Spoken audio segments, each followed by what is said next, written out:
Del, this is your conscience speaking. I will be watching you.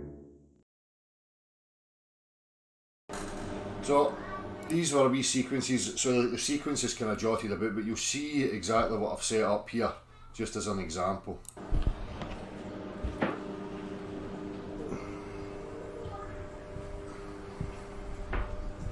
And again, what you have to remember is that 1 degree of the sphere is roughly 70 miles.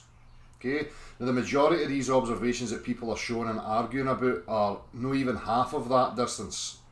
Okay? You're talking, less than half a degree. Okay? Already, from the point of the camera to this first, you're about 5 degrees.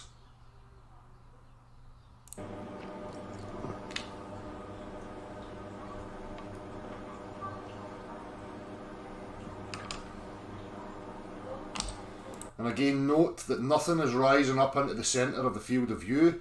Why would you expect anything to be rising up? The camera's level, it's on a level table looking straight ahead, and the curve drops exponentially away from the point of the observer. It does not rise up into the centre of the field of view. Don't press on it, I just roll it away. Keep going.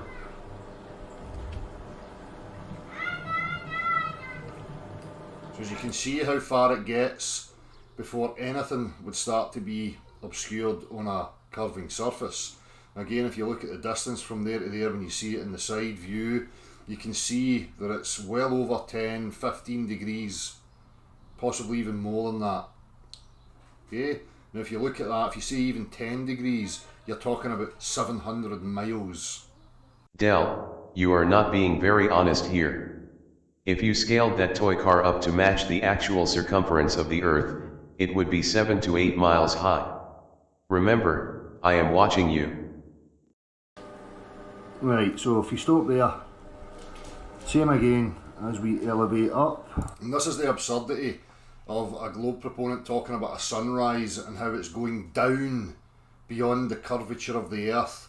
Now again, in reality, as you elevated up, you would be able to look down at the sun, which nobody ever does. Nobody looks down on the sun. Is that true?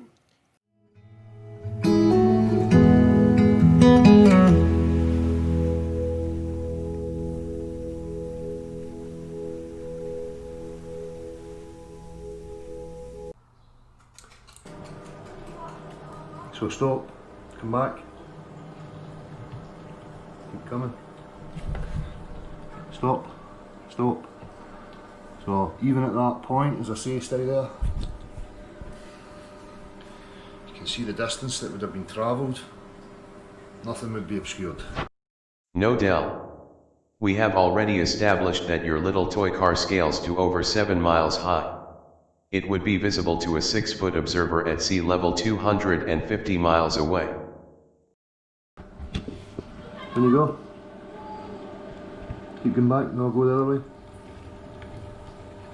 Right, stop. And now we can see, maybe, can't see until I see in the big screen, the distance travelled before anything would be obscured if we were living on a sphere Earth. Okay, and you can see the distance there, how many degrees that would actually be. And again, they want to talk about scale, that would be even more slight. Okay? The exponential drop would be even slighter in comparison if you scaled it properly to us in the scale of the supposed globular Earth concept.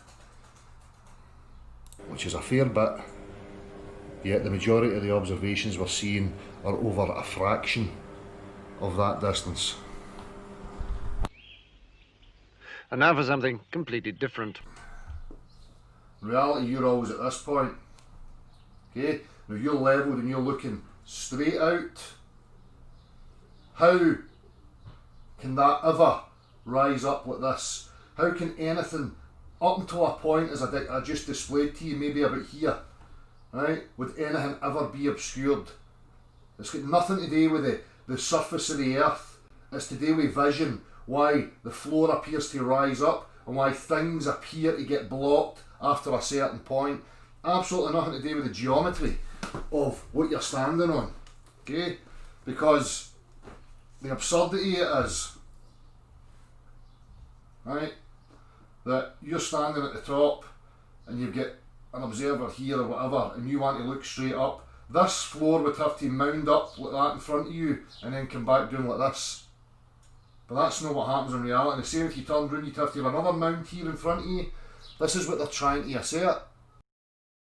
Nobody but you is asserting that there are mounds rising up all around observers human. It is totally and utterly ridiculous. As I've just demonstrated to you, and I've said it many times before, think about the scale of the circumference of even a circle, a ball, whatever, 24,000 miles.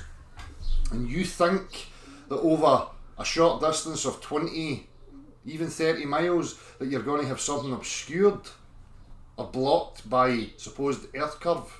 Not if it is 7 to 8 miles high like in your little practical demonstration. Absolutely preposterous. Total and utter rubbish. And again, sun's going down over the curve. So you elevate up, you don't look down at the sun. Nobody ever looks down on the sun. Because if they're going to assert to you, and we've got a side-on view here, or we'll show it from the point of the observer, they're going to assert to you that the sun's doing like this. Right? What should happen is you should be elevating up and looking down at that fucker. Nobody looks down at the sun. Is anybody really going to come forward and say they're looking down at the sun? You see it from a side-on view, standing here, and they want to tell you that the sun's down there like this. Elevate up, look down at the sun. That's not reality. Is that true?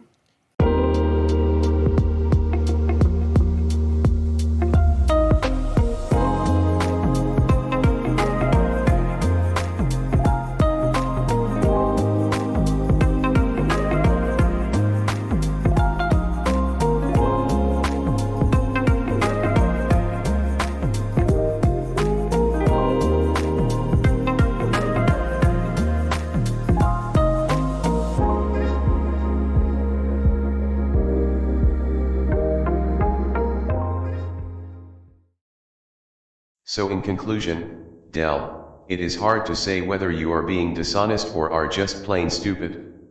Your practical demonstration was a joke, as was your misunderstanding of why Earth curvature blocks objects in the distance. But to be fair to you, I'll go with just plain stupid.